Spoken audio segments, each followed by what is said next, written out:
말씀의 제목을 함께 읽어보십니다. 하늘로 올려주심. 그래서 오늘은 예수님의 십자가 대속과 또 부활에 이어서 우리가 증인이 되어야 할 세 가지가 있는데요. 예수님의 십자가 대속, 그리고 부활, 그리고 승천이라고 하는 것입니다. 그리고 종종 이 승천에 대해서는 별로 깊이 생각하지 않고 있기 때문에 이 하늘로 올려주심에 대해서 함께 나누면서 은혜를 나누려고 합니다. 우리가 지난 주일에 부활절 계란을 나누면서 예수님의 부활의 기쁨을 나누었습니다. 또 우리 전도팀, 이 부활의 기쁨을 모르는 이들에게 계속해서 전도로 섬기는 우리 전도팀에게도 감사를 드립니다. 주님의 부활을 성경대로 믿고 또 힘써 전하는 우리 교회 모습을 우리 주님께서도 크게 기뻐하시리라 믿습니다. 예수님의 십자가 대속적 형벌과 이 부활은 우리가 믿는 진리의 기둥들 중에 가장 중요한 것이라고 할 수가 있죠. 이 모든 것이 역사 속에서 실제로 이루어진 일입니다. 또 증인들의 증언이 뒷받침되고 있습니다. 또 오늘 이 승천에 대해서도 분명한 증인들이 있고 그 증인들의 기록이 남아있다는 것을 보면서 더욱더 우리의 믿음을 견고하게 할 수 있기를 바랍니다. 오늘 부활하신 예수님께서 승천하신 내용인데요. 여러분, 세계사가, 인간 소위 세속 역사가가 기록하고 있는 것은 예수님의 죽음까지입니다. 예수님이 십자가에 달려 돌아가셨다. 여기까지는 세속 역사가들도 다 기록을 남기고 있어요. 그런데 예수님이 부활하셨다. 이거는 세속 역사가들이 도무지 이거는 믿을 수가 없어서 그건 빼놨습니다. 이거는 믿는 사람, 예수 믿는 사람들이나 하는 얘기지 하고 세속 역사가들은 그거를 싹 빼놨어요. 또 승천하셨다. 이거는 그들로서는 더더욱 믿을 수가 없기 때문에 그들도 이것을 싹 빼놨습니다. 여러분, 신화가 아닌 역사 속 실존 인물이 죽음에서 다시 살아났다. 그리고 그 살아난 인물이 다시 하늘로 승천했다. 이거 인간 이성으로 납득하기가 결코 쉬운 일이 아닌 것입니다.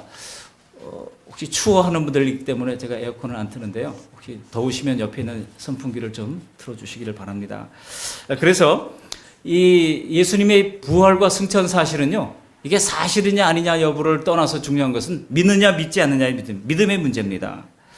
교회 밖에 계신 분들과 우리의 차이점이 무엇입니까? 예수님의 부활과 승천을 믿느냐 믿지 않느냐의 차이라고 할 수가 있습니다. 예수님이 죽은 것은 세속 역사가들도 인정하는 거잖아요. 그럼 뭐 그건 당연한 것이고, 근데 이 부활과 승천, 이것을 과연 우리가 받아들이냐 받아들이지 않느냐에 따라서 이 사람이 신자거나 아니냐를 분간할 수가 있다는 사실입니다. 그렇다면은 오늘 성경의 증인들은 과연 이 예수님의 승천에 대하여 무엇을 증언하고 있는지를 살펴보겠습니다. 그런데 복음서를 쭉 보면은요, 이 예수님의 승천 기사가 마가복음하고 누가복음에는 나와 있는데, 마가복음에는 간략하게 한 줄로 딱 나와 있고, 누가복음에는 오늘 우리가 읽었던 것처럼 비교적 상세하게 나와 있습니다. 그리고 마태복음과 요한복음에는 아예 기사가 없어요.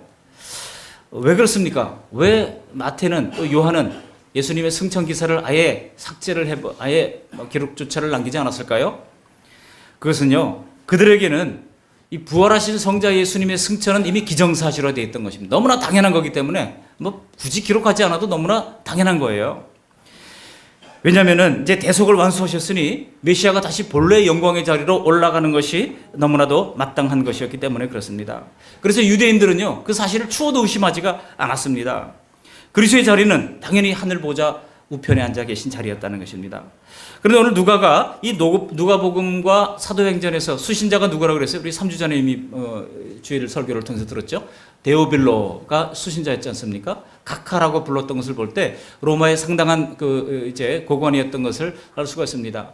데오빌로라고 하는 이름은 아마도 크리스찬 명이었을 거예요. 하나님을 사랑하는 자라고 하는 뜻을 가지고 있는 이름으로 붙여진 것을 볼 때 그가 로마의 고관이었으나 어떤 경로를 통해서든지 예수님을 구주와 주님으로 믿게 되었습니다. 그에게 편지를 쓴 거예요. 그러니까 누가복음은 복음서이기도 하지만 사실은 또한 에피슬이라고 불리는 소위 서신서이기도 한 것입니다. 그런데 이방인을 상대로 쓰다 보니까 이방인이 메시아가 부활 승천하셔서 하나님 보좌 우편에 앉아 계신다고 하는 사실을 잘 이해할 수가 없는 겁니다. 그렇기 때문에 그에게 쓸 편지에서 상세하게 소개를 남기고 있는 것입니다. 그 외에는요, 신약 성경은 당연히 예수님의 이 승천 기사를 당연한 것으로 여기는 것을 알 수가 있습니다. 어느 정도입니까? 예를 들어 베드로 사도를 보면 베드로전서 3장 22절에 보면 이렇게 쓰고 있습니다. 그가 누굽니까? 메시아 예수님을 얘기하죠. 그는 하늘에 오르사 그랬어요. 그는 하늘에 오르사 하나님 우편에 계시니라 그랬어요. 뭐 아주 기정사실화하고 쓰고 있습니다. 또 베드로의 편지를 받은 사람들도 아무런 이의를 달지 않았어요. 당연하지, 맞지, 이렇게 받아들였다는 것입니다. 또 히브리서 기자도 히브리서 4장 14절에 보시면은 이렇게 기록하고 있습니다.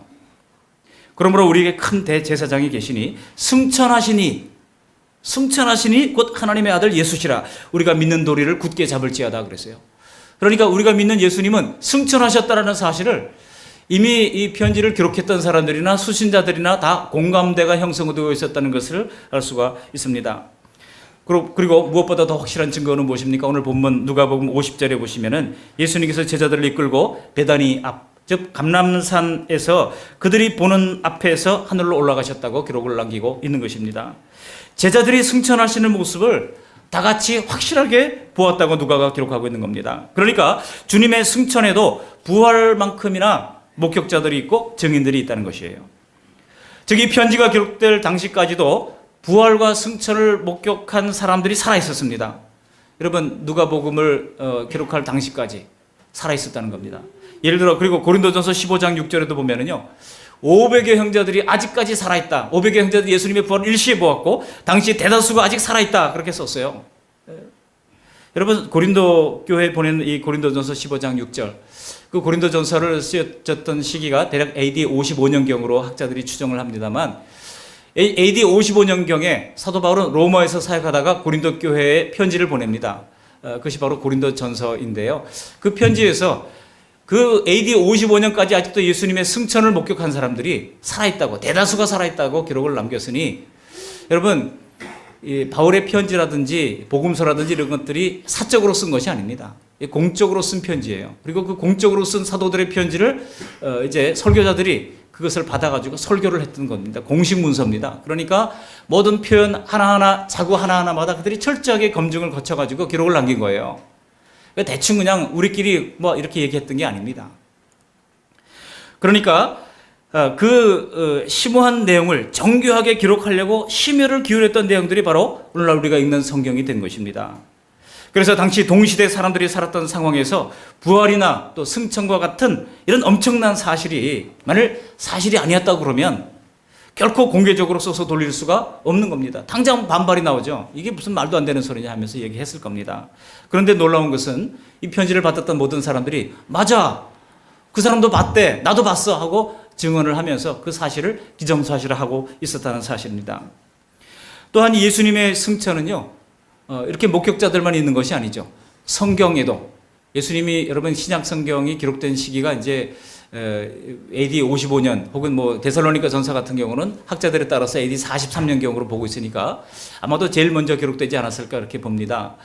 그러니까 예수님이 돌아가신 후에 10여 년 이후부터 이제 신약 성경이 기록되었단 말이죠. 그리고 요한계시록이 AD 98년에 기록되니까 뭐 상당히 오랜 세월 동안 이제 그들이 예수님 돌아가신 이후에 10년 동안은 신약 성경이 하나도 없었던 거예요. 그 뭐가 남아 있었습니까? 구약 성경이 있었죠.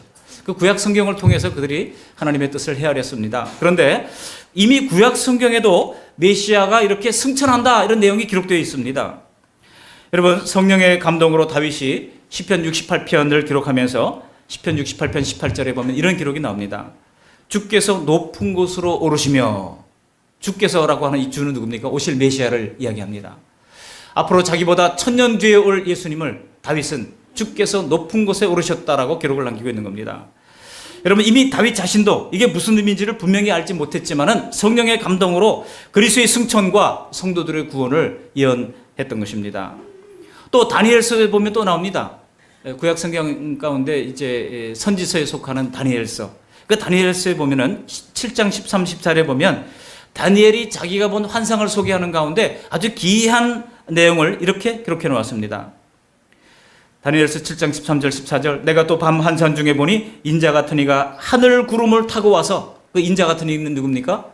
오실 메시아예요. 그 메시아가 하늘 구름을 타고 와서 옛적부터 항상 계신 이에게 나아가 그 앞으로 인도되매 그에게 권세와 영광과 나라를 주고 모든 백성과 나라들과 다른 언어를 말하는 모든 자들이 그를 섬기게 하였으니 그의 권세는 소멸되지 아니하는 영원한 권세요 그의 나라는 멸망하지 아니할 것이니라 그랬습니다.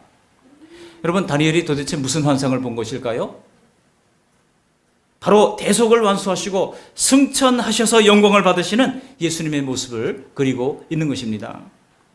마가복음에 기록된 마가는요 그의 복음 진술서 마지막에 이렇게 짧게 기록합니다. 마가복음 16장 19절에 보시면은 예수께서 말씀을 마치신 후에 하늘로 올리사 하늘로 올려지사 하나님 우편에 앉으시느라 그랬습니다. 한 줄로 마가는 아주 간단하게. 왜냐하면 마가도 유대적인 사람이기 때문에 기록자들이 대부분 유대인들을 대상으로 썼고, 그래서 당연히 예수님의 승천을 기정사실하고 있었던 것을 알고 있기 때문에 데오빌로에게 쓰는 것처럼, 이방인에게 쓰는 것처럼 그렇게 오늘 누가복음 24장처럼 상세하게 기록하지 않았다는 것입니다. 그렇습니다. 예수님은 승천하셔서 하나님 보좌 우편에 계십니다. 우편이라고 하는 것은 모든 권세와 능력과 권위의 상징이에요. 그래서 이 사실에 대해서도 이미 다윗이 성령의 감동으로 기록한 것이 있습니다. 시편 110편 1절 이하에 보시면 이렇게 기록하고 있어요. 여호와께서 내 주에게 말씀하시기를 내가 내 원수들로 내 발판이 되게 하기까지 너는 내 오른쪽에 앉아 있으라 하셨도다. 여기 대명사 찾기를 잘 해야 되는데요. 여호와께서 내 주에게 말씀하시기를, 지금 다윗이 말하는 겁니다. 내 주는, 그래서 내 주의 내는 다윗이에요. 내 주는 누굽니까? 주는 누굽니까? 내 주라고 말할 때 주는 앞으로 다윗의 후손으로 오실 메시아를 얘기하고 있습니다. 그러니까 여호와께서 다윗의 주 메시아에게 말씀하시기를, 내가, 하나님을 이제 하나님이 말씀하시는 걸 인용하니까 하나님이죠. 내가 내 원수들로 내 발판이 되게 하기까지. 내 원수들, 때 내는 누굽니까? 메시아예요. 내 원수들로 내 발판, 메시아의 발판을 전쟁에서 승리하는 왕은 패전국의 왕의 목을 밟는 그런 승전 의식이 있었습니다. 그렇기 때문에 발판으로 삼는다고 하는 것은 완전한 승리를, 메시아의 승리를 예고하는 것이죠. 그럴 때까지 너는 내 오른편에 앉아 있으라 그랬어요. 그러니까 너는 누굽니까? 바로 메시아는 내 오른편에, 하나님 보좌 우편에 앉으실 것을 기록을 하고 있는 것입니다. 여러분, 시편 110편의 말씀이 결코 하나님께서 다윗을 하나님 보좌 우편에 앉으시라고 하는 얘기가 아니에요. 오직 성부 하나님께서 성자 하나님을 우편에 앉게 하신다는 예언의 말씀인 것입니다. 그러니까 구약 성경도 마찬가지고 신약 성경도 마찬가지고 놀랍게도 한결같이 예수님의 승천의 영적 진리를 증언해주고 있는 것입니다. 우리 예수님도 오늘 본문에서 주님의 고난과 부활을 누가복음 24장 44절, 여기 44절에 보면 우리 주님께서 이렇게 말씀하시죠. 우리 44절 말씀을 함께 읽어보십니다. 또 곧 모세의 율법과 선지자의 글과 시편에 나를 가리켜 기록된 모든 것이 이루어져야 하리라 한 말이 이것이라 하시고, 우리 예수님이 이 말씀하실 때는 신약 성경이 아직 없었습니다. 구약 성경만 있었죠. 우리 예수님은 구약 성경을 세 가지 내용으로 구분합니다. 모세의 글과 선지자들과 시편으로 구분합니다. 그러니까 모세의 글은 소위 모세오경 토라에 해당하는 것이고, 또 이 선지자의 글은 오늘날 소위 역사서라고 하는 것까지 다 포함해가지고 선지서라고 할 수 있습니다. 그리고 시편은 바로 시가서 전체를 의미합니다. 그 모든 것들을 통해서 예수님을 증언하고 있다고 우리 예수님께서 직접 가르쳐 주신 거예요. 이렇게 구약 성경은 주님의 고난과 또 주님의 부활과 주님의 승천까지 예고를 하고 있다는 것입니다. 그리고 제자들은 이 모든 것이 실제로 성취되는 것을 보면서 신약 성경을 통해서 증언하고 있는 거예요. 구약은 예고했고 신약은 그것을 뒷받침하고 있는 것입니다. 우리가 이렇게 예수님의 승천을 알고 믿는 것은 구원받은 믿음 안에 분명하게 포함되어 있습니다. 에베소서 2장 5절에 보면 승천하신 주님과 우리와의 관계를 이렇게 이야기를 합니다. 허물로 죽은 우리를 그리스도와 함께 살리셨고 또 함께 일으키사 그리스도 예수 안에서 함께 하늘에 앉히시니, 함께 살리셨고 함께 일으키사 함께 앉히시니, 우리를 함께 앉히신다는 거예요. 하나님 보좌 우편에 함께 앉히신다고 말씀하고 있습니다. 주님과 더불어 통치할 수 있는 놀라운 통치자의 영역에 우리를 포함시키고 있다는 것입니다. 놀라운 일입니다. 그러므로 예수님의 십자가와 부활과 이 승천을 믿음으로 우리는 영광스러운 구원을 받게 되는 것입니다. 그러므로 여러분, 예수님의 승천은 바로 예수님의 하나님의 아들이요 흠이 없으신 속죄 제물일 뿐만 아니라 우리가 천국에 앉게 될 것을 보장해 주시는 영광스러운 사건이라고 하는 사실입니다. 여러분, 이것을 다 믿으십니까? 제가 세 가지를 말씀드렸어요. 예수님의 십자가 대속과 그리고 흠없는 속죄 제물 되심과 부활과 승천, 예수님의 십자가 속죄 제물과 부활과 승천, 이 세 가지죠. 이 세 가지를 우리가 다 믿어야 하는 것이죠. 근데 여러분, 이것은 이미 이루어진 일이잖아요. 근데 아직 이루어지지 않은 것이 하나 있습니다. 그것은 재림입니다. 재림에는 아직 목격자가 없어요. 왜요? 아직 이루어지지 않은 것이기 때문에 그렇습니다. 아직도 혹시 누군가 예수님이 재림하셨다고 나가 봤다 그러는 사람이 있으면 그거 요즘 좀 이상하죠? 좀 살펴야 됩니다. 근데 이제 분명히 나머지 세 가지는 이미 이루어진 일이고 분명히 기록자들이 있고 역사적 증언자들이 기록되고 있다는 것입니다. 그렇다면은 주님께서는 우리를 이 모든 일에 뭐가 되기를 원하시는지 아십니까? 증인 되기를 원하십니다. 여기 48절 말씀을 함께 읽어보시겠습니다. 너희는 이 모든 일의 증인이라 그랬습니다. 너희는 이 모든 일의 증인이라. 하나님이 이스라엘 전 역사를 통해서 구세주를 약속하셨습니다. 그리고 구세주께서 오셔서 그 모든 기록을 그대로 이루신 것을 제자들에게 다 보여주신 거예요. 그리고 그 증인들에게 전해들은 또 다른 증인들에게 복음 마치 릴레이 경주하는 것처럼 유대를 떠나서 예루살렘을 떠나서 온 유대를 떠나서 사마리아와 땅끝까지 이르러 지금까지도 지구 역사 끝까지 이어지고 있는 가운데 있는 것입니다. 오늘 누가는 자신이 최초 증인들을 이은 두 번째 증인이라고 하는 것을 누가복음 서두에서 이렇게 기록을 하고 있는 것이 나옵니다. 누가복음 1장 2절에 보시면은요, 처음부터 목격자와 말씀에 일꾼된 자들이 전하여 준 그대로, 처음부터 목격자와 말씀에 일꾼된 자들이 전하여 준, 여기 목격자와 말씀에 일꾼된 자들이 바로 1차 증인들입니다. 예수님을 직접 목격했고 함께 밥 먹고 함께 살았던 그런 사람들이죠. 그래서 예수님의 부활도 목격했고 예수님의 승천도 목격했던 1차 증인들이 있습니다. 근데 전하여 준 그대로 내력을 조술하려고 붓을 든 사람이 많은지라, 그들이 전해준 말을 듣고 그것을 이제 저술하려고 붓을 들었던 사람들이 바로 2차 증인들이죠. 그러니까 그 2차 증인들 가운데 누가 포함되어 있습니까? 바로 누가도 포함되어 있다는 것입니다. 그래서 누가는 1장 3절에 그 모든 일을 근원부터 자세히 미루어 살핀 나도 그랬어요. 나도. 그 붓을 든 사람들처럼 나도, 누가도 증인의 말을 통해서 이제 믿었고 그가 또한 새롭게 증언하고 있는 것입니다. 그래서 데오빌로 각하에게 차례대로 써보내는 것이 좋은 줄 알았노니 이는 각하가 알고 있는 바를 더 확실하게 하려 함이로라 그랬어요. 이제는 바울의 2차 증언을 통해서 데오빌로가 이제 3차 증인이 되어야 할 차례입니다. 그래서 이렇게 신자가 된 로마 귀족들이 결국은 이제 3차, 4차, 5차 계속 증언을 낳고 또 다른 증인이 되고 하면서 여러분 결국은 마침내 AD 313년에 콘스탄틴 대제 밀라노 칙령으로 말미암아 로마에 그렇게 핍박했던 기독교를 이제는 기독교를 로마의 국교로 받아들이는 놀라운 반전이 일어나게 됐던 것입니다. 그래서 로마 전체가 기독교를 국교로 받아들이는 역사가 일어난 거 아니겠습니까? 그리고 드디어 오늘 우리의 차례가 된 것입니다. 여러분 복음 증거가요 어떤 때는 너무나 비효율적인 것 같아요. 저한테 어떤 분이 그러더라고요. 뭐 지금도 노방전도 하십니까? 노방전도 합니다 그랬더니 요즘 뭐 노방전도 뭐 하십니까? SNS를 통해서 하지. 그래서 학생들한테 카페 만들어 놓고 알려주고 그러면 거기 들어와서 아이들이 뭐 유익한 거, 뭐 자취방 있는 거, 뭐 또 이제 맛집 있는 거, 뭐 등록금 대출하는 방법들, 또 이런 것들을 다 유익한 내용들을 올려놓으면은 아이들이 들어와서 그걸 보고 거기서 접속을 해가지고 또 실제로 또 만나게 되고 그렇게 하는 게 훨씬 더 효율적이라는 거예요. 그래서 제가 그분이 얼마나 전도 열심히 하는 거 봤더니 1년 동안 몇 명 전도 안 됐더라고요. 그래서 여러분 제가 생각하기에는요 전도는 만나야 됩니다. 사람은 만나야 됩니다. 우리 옆 사람을 한번 얘기해 보시죠. 사람은 만나야 됩니다. 그냥 말만 하지 마시고 손 한번 잡아주시면서 한번 얘기해 보세요. 사람은 만나야 됩니다. 손을 좀 뻗어서 인격적 터치가 있어야죠.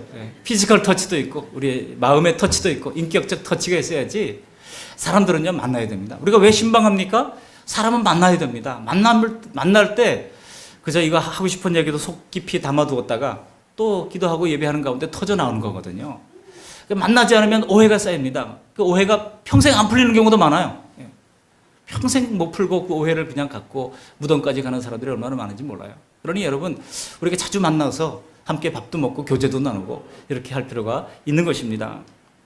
여러분 그렇게 해서 사도 바울은 고린도전서 1장 21절에 하나님이 전도에 미련한 것으로 믿는 자들을 구원하시기를 기뻐하셨다고 말씀하고 있습니다. 우리가 나가서 노방전도하고 아파트 전도하고 병원 전도하는 일 미련할 일처럼 보이지만은 여러분 오늘도 좀 우리 물티슈 같은 거 가지고 가셔서 전도하시기 바랍니다. 나눠주면서 예수 믿으세요, 구원받으세요. 예수 믿으면 얼마나 기쁜지 몰라요. 은혜가 넘치는지 몰라요. 감사가 있는지 몰라요. 세상에 영원한 기쁨들도 많지만 즐거움도 많지만 예수 믿는 즐거움이 무엇인지 기쁨이 무엇인지 행복이 무엇인지를 여러분 예수 한번 믿어보세요 하고 전해보세요. 그럴 때 그 전도에 미련한 것을 통해서 하나님께서 구원의 역사를 이루신다는 것입니다. 여러분, 제가 여러분들에게 묻겠습니다. 첫째, 우리 금알승교회 성도님들, 예수님의 십자가와의 대속적 형벌과 부활과 승천을 확실히 믿으십니까?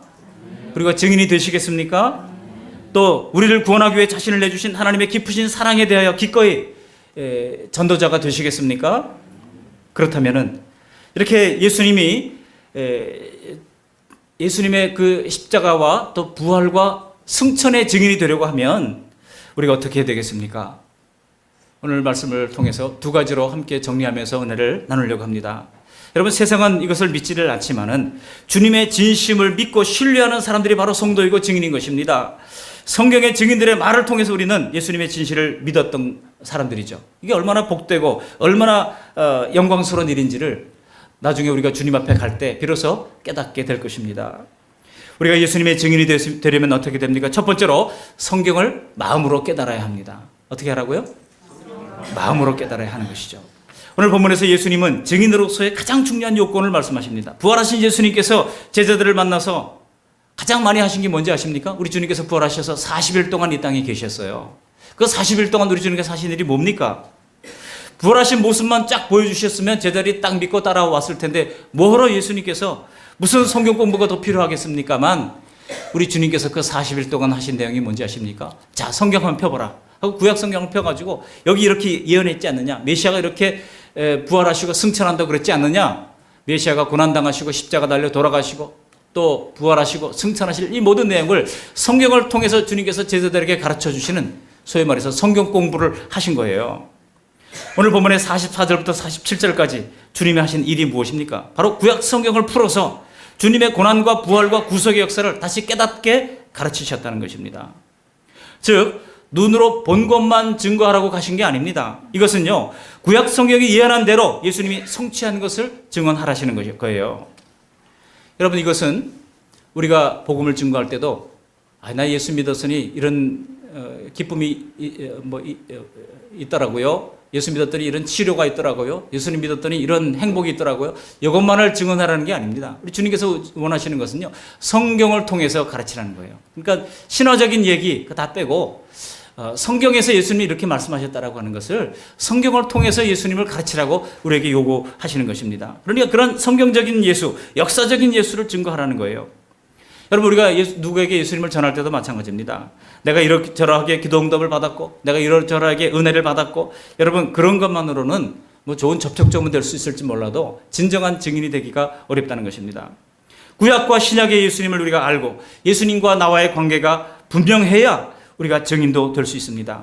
제자들이 예수님을 따라다니고 같이 밥을 먹고 기적의 현상을 눈으로 봤지만은요, 그들이 증인이 됐습니까? 증인이 되기는커녕 예수님의 부활을 보고도 못 믿었잖아요. 예수님에 대해서 구약 성경에 기록된 내용들을 우리가 똑바로 알지 못하면 계속 주님의 십자가 부활을 오해하고 말 것입니다. 그러므로 성경을 올바로 깨닫지 못하면 올바른 증인이 될 수가 없는 겁니다. 이렇게 성경을 올바로 깨닫게 하는 것이 바로 예수님께서 하시는 일입니다. 그래서 45절에 이렇게 말씀하시죠. 우리 45절 말씀 함께 읽어보십니다. 이에 그들의 마음을 열어 성경을 깨닫게 하시고. 부활하신 예수님께서 하는 일이 바로 이거예요. 마음을 열어 성경을 깨닫게 하시는 일, 이것을 주님께서 하셨다는 겁니다. 너희가 예수님의 부활을 증거할 때도 앞으로 우리는 예수님의 부활을 눈으로 목격했습니다, 그것만 가지고는 안 된다는 겁니다. 나중에 사람들이 분명히 이 일을 제기하겠죠. 그거 환상 본 거 아니야? 그거 잘못 본 거 아니야? 그렇게 얘기하겠죠. 그런 거 말고 이미 구약 성경에 기록된 예언의 말씀을 가지고 예수님의 부활을 증거해라. 그래서 주님께서는 마음을 열어서 뭐를 깨닫겠다고요? 성경을 깨닫게 하셨다고 말씀하고 있습니다. 근데 중요한 것은 우리가 성경을 깨닫기 위해서는 뭐가 열려야 된다고 기록하고 있는 겁니까? 마음이 열려야 된대요. 마음이 열려야 성경을 깨닫게 한다는 것입니다. 과거 그들은 동일하게 성경을 배웠습니다. 그러나 깨닫지 못했어요. 왜 그렇습니까? 아직 마음이 열리지 않아서인 것입니다. 성령께서 마음을 열어주셔야죠. 그래서 바로 성령께서는 여러분들이 오늘 말씀을 듣고 있는 이 순간에도 성경을 깨닫기 위해서는 주님께서 마음을 열어주셔야 하는 것입니다. 그러니까 우리가 예배 오기 전에 좀 일찍 와서 기도하는 내용이 무엇이어야 합니까? 주님 오늘 말씀을 들을 때 성령께서 우리 마음을 열어서 하나님 말씀을 깨닫게 하옵소서. 그리고 미리 성경을 다 찾아놓으시고 기대하는 마음으로 그렇게 있어야 성령께서 우리 마음을 열어주시는 거예요. 주님의 부활과 승천과 같은 이야기들이 내게 꼭 딱 달라붙지 않고 그저 먼 남의 이야기로 들린다 그러면 여러분 대개는 두 가지라고 볼 수가 있습니다. 첫 번째로 기본적인 성경 지식이 너무나 부족하기 때문에 우리가 성경적 기독교를 우리가 알지 못하기 때문입니다. 또 하나는 아직 주님께서 마음을 열어서 깨닫게 해주지 않았기 때문일 것입니다. 근데 여기 주님께서 마음을 열어주셨다는 것은 단지 우리 마음에 감동을 주셨다는 것이 아닙니다. 여러분, 아담 이후에 닫혀있던 영적인 영역을 되살리는 것이 마음을 열어주시는 의미이지 그래서 우리가 감동받았다는 그런 내용이 아니에요. 그리고 그렇게 함으로 말미암아 하나님을 제대로 인식하게 됐다는 겁니다. 우리 서구에서는요, 중학교, 고등학교만 되면 이 에스티몰로지라는 과목이 있어요. 아직 뭐 수학, 국어, 영어 우리 있는 것처럼. 그러니까 심리학 있잖아요. 그러니까 이게 인식론이라고 얘기합니다. 인식론. 그래서 진리를 어떻게 인식할 것인가, 하나님을 어떻게 인식할 것인가, 또 사람들과의 관계를 어떻게 인식할 것인가, 또 창조 세계를 어떻게 인식할 것인가. 그 인식을 굉장히 중요한 것으로 여깁니다. 우리나라 사람들이 토론 문화에 약한 데다가 또 이 서구 사람들 만나서 얘기를 나누다 보면은 얘네들은 어리석부터 그걸 배웠거든요. 어떻게 인식할 것인가. 소위 요즘 말로 바꾸면은 소위 프레임이 뭐냐는 거예요. 프레임이. 예. 그래서 그 프레임을 규정하는 것들을 어려서부터 배우다 보니까 아이들이 깊은 이 내면의 세계, 이 심리학의 세계를 잘 이해하고 있습니다. 그리고 우리가 다 딸리는 거예요. 여러분, 우리가 마음을 열었다고 하는 게 무엇입니까? 바로 하나님을 인식하게 됐다는 거예요. 하나님을 바르게 인식하게 되는 이 신인식을 하게 됐다는 것입니다. 엠마오로 가는 두 제자들에게 우리 주님께서 성경을 가르치시면서 31절에 보면 그들의 눈을 열어서 그리스도의 부활을 깨닫게 하셨다고 말하는데 그 눈을 열었다는 게 무슨 눈이겠습니까? 마음 눈을 여는 거예요. 마음의 눈을 열어서 부활의 주님을 깨닫게 하셨던 것입니다. 지금도 예수님께서 주님께 집중하고 기대하는 우리의 마음을 열어주셔서 성경이 진리임을 깨닫게 하고 계십니다. 만일 주님께서 그렇게 하지 않으신다 그러면 여러분, 제자들로부터 시작해서 오늘 우리 중에 어느 누구도 이 진리를 깨달을 수가 없었을 겁니다.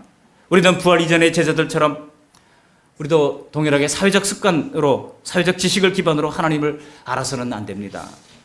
제자들이 그랬듯이 자기가 태어났던 그런 환경, 유대인으로서의 그런 자긍심, 그런 배운 것을 기준으로 모든 것을 판단하다 보니까 예수님을 모든 민족의 구주로 받아들이지 못했어요. 유대인의 구주로 생각했거나 정치적인 메시아로 받아들여 있었던 것입니다. 그러다 보니까 그 눈이 가려져 있었고 그들 자신의 관점으로 예수님 보다 보니까 예수님을 전 세계의 구주로 그들이 받아들이지를 못했다는 것입니다. 여러분, 우리나라 사람들에게도 보면은 우리나라 500년 불교했잖아요. 그리고 500년 유교했잖아요. 달라진 것이 있었습니까? 이거 해도 저거 해도 안 되다가 이승만 대통령이 기독교 가치 위에 성경에 손을 놓고 재헌국회 기도하고 이윤영 의원 기도하시오.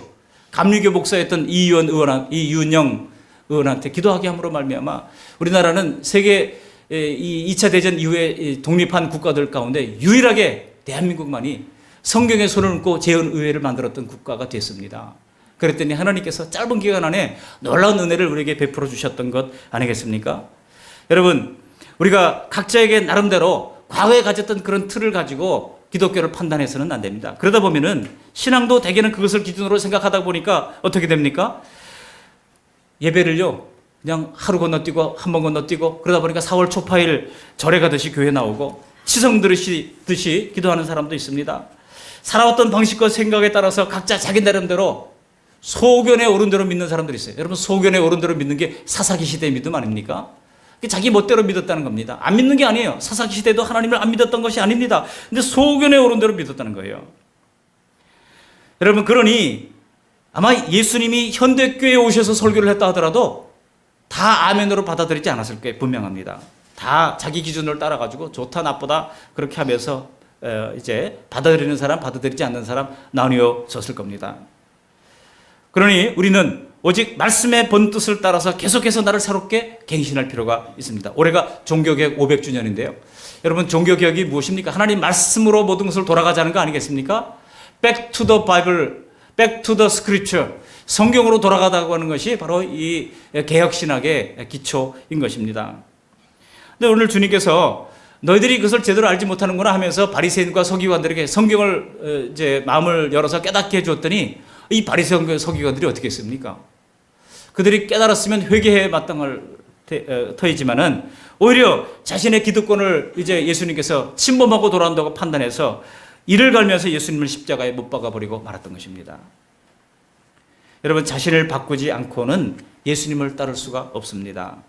그러므로 예수님을 믿는 동안 우리는 매일매일 성경을 통해서 진리를 깨닫고 우리 자신을 변혁해 가야 하는 것입니다. 우리가 바뀌어야 하는 것입니다. 저도 처음 목회를 했을 때와 비교해 보니까 매일 성경을 새롭게 깨닫고 생각도 바꾸고 행동도 바꾸려고 노력을 합니다. 솔직히 제가 6년 전에 옳다고 생각했던 것들이 지금 깨달은 바에 의하면 옳지 않은 것도 있습니다. 우리가 몇 년 전이나 지금이나 내가 생각하는 것이 똑같다 그러면 그것이 뭐 일관성이 있고 또 이것이 이제 완전하다고 하는 것이 아닙니다.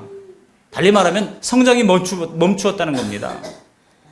예수님께서 성령을 통해서 우리의 마음을 열어서 성경을 깨닫게 하심으로 말미암아 점점 더 하나님과 나와 또 현세와 내세의 모든 것을 깨닫게 해주시기를 기도하고 기대해야 하는 것입니다.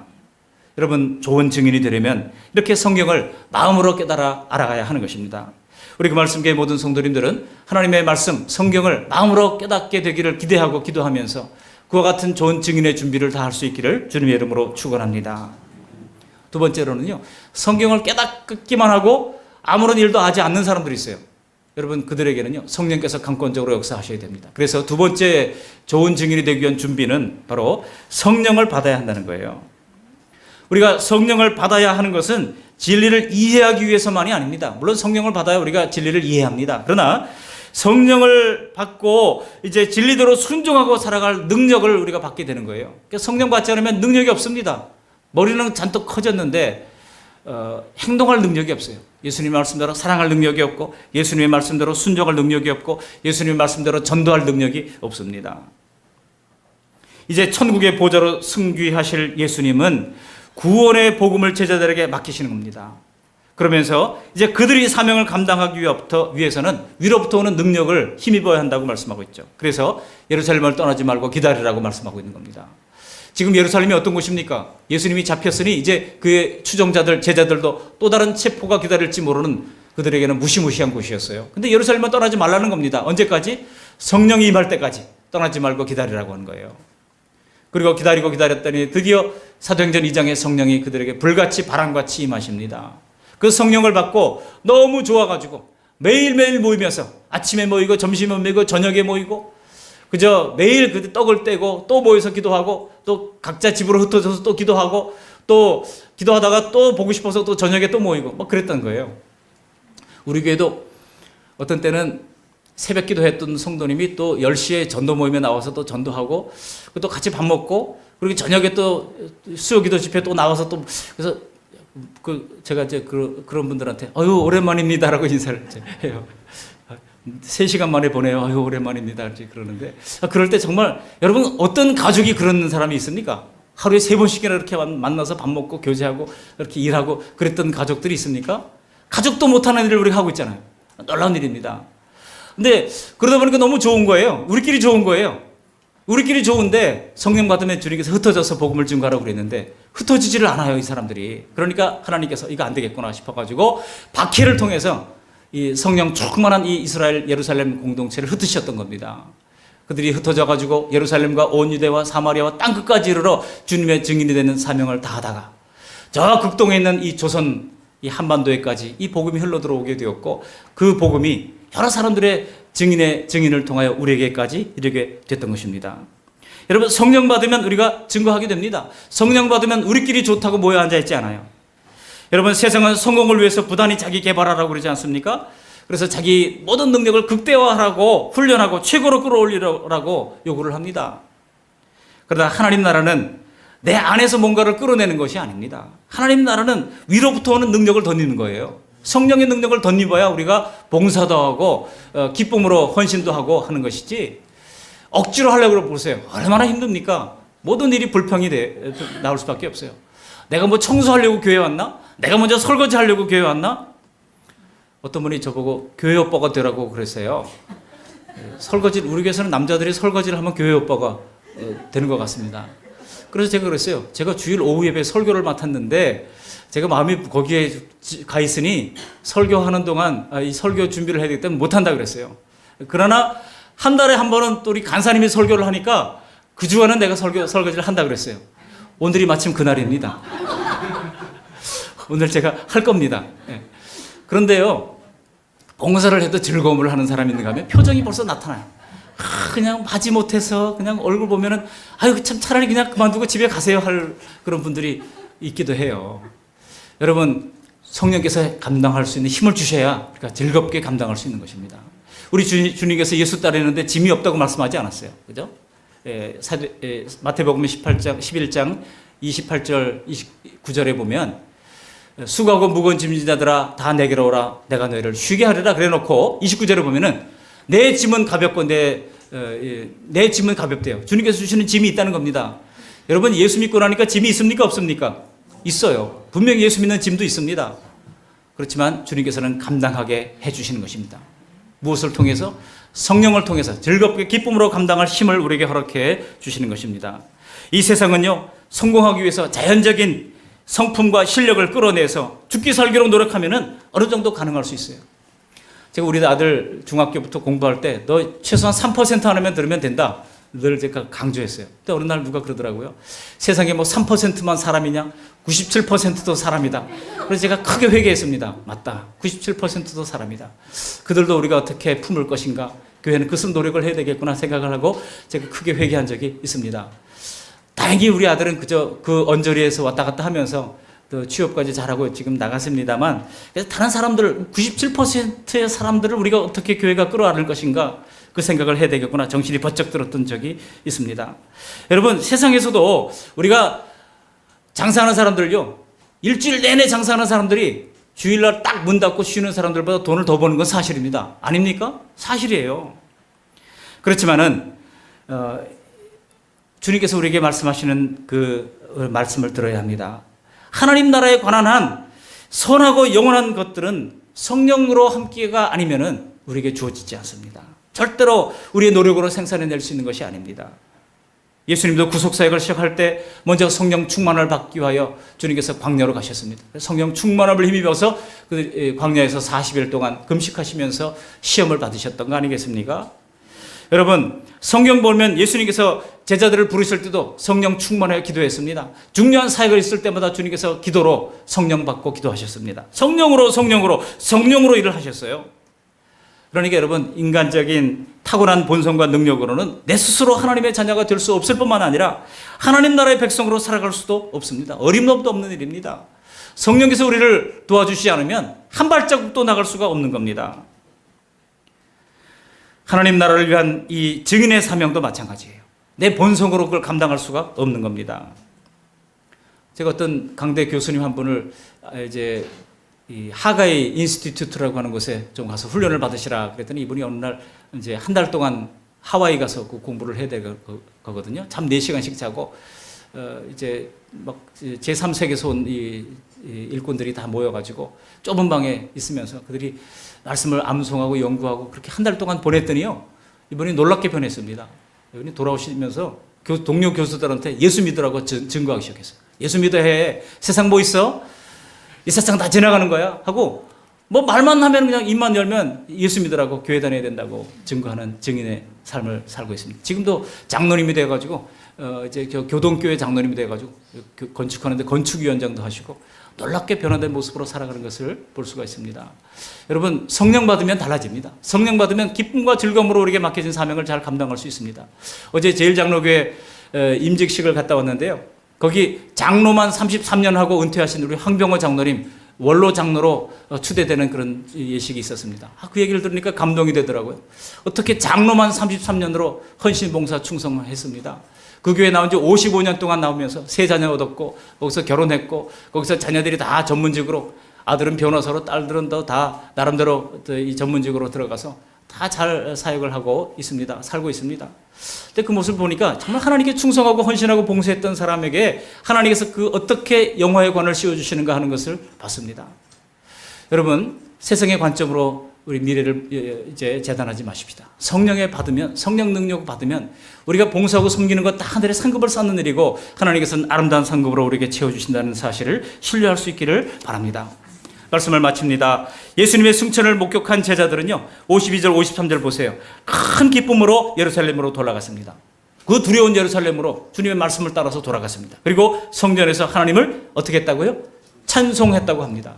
여러분 찬송할 때 그냥 목소리로만 이렇게 가냘프게 하지 마시고 호흡을 잘 가다듬어서 배로 힘차게 주님을 높이며 경배하며 찬양하듯이 찬양해 보세요. 오늘 일부 예배 우리 찬양대원들이 많이 앉아 있더라고요. 그래서 제가 아유 큰일 났구나, 오늘 2부 예배 찬양대원이 많이 없겠구나 그런 생각을 했는데 뭐 다 일이 있으시겠죠. 여러분 보시는 대로 우리 찬양대에 많은 사람들이 필요합니다. 특별히 남자 대원들이 필요합니다. 우리 부자 대원 빼놓고는 누가 있습니까? 우리 부자 대원 여기 있으시잖아요. 우리 남자 대원들이 우리 홍현준 형제를 비롯해서 저 마음에 감동 주시는 대로 봉사하면요 하나님께서 힘 주셔요. 신앙생활을 그냥 예배만 왔다 갔다 하는 것이 아니라 뭔가 한 가지라도 봉사하면 기수나 하나님께서 은혜 주신단다. 은혜를 베풀어 주실 줄 믿습니다.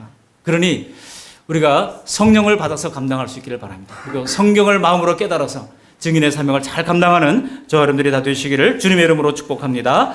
아멘. 고마우신 하나님 감사를 드립니다. 오늘 귀한 말씀을 받았습니다. 주님의 좋은 증인이 되기 위하여 하나님 아버지 우리의 삶 자체가 하나님을 증언하는 증인의 삶을 살 수 있도록 도와주시되 하나님 아버지 부활하신 예수님을 의지하면서 우리가 사방으로 우겨싸인다 할지라도 낙심하지 아니하고 하나님 아버지 이제 하나님 말씀을 따라 증인의 사명을 감당할 수 있도록 도와주시고 성령의 능력 주심을 따라 증인의 사명 감당하기에 부족함이 없도록 인도해 주시되 하나님 예수님의 십자가 대속과 예수님의 부활과 예수님의 승천까지 세속 역사가들이 믿지 않는 이 사실까지 우리가 믿음으로 받아들이고 하나님 아버지 성경의 기록을 따라 올바른 증인의 사명을 다하는 귀한 그 말씀의 성도들이 다 될 수 있도록 은총 베풀어 주시옵소서. 예수님의 이름으로 감사하며 기도합니다. 아멘.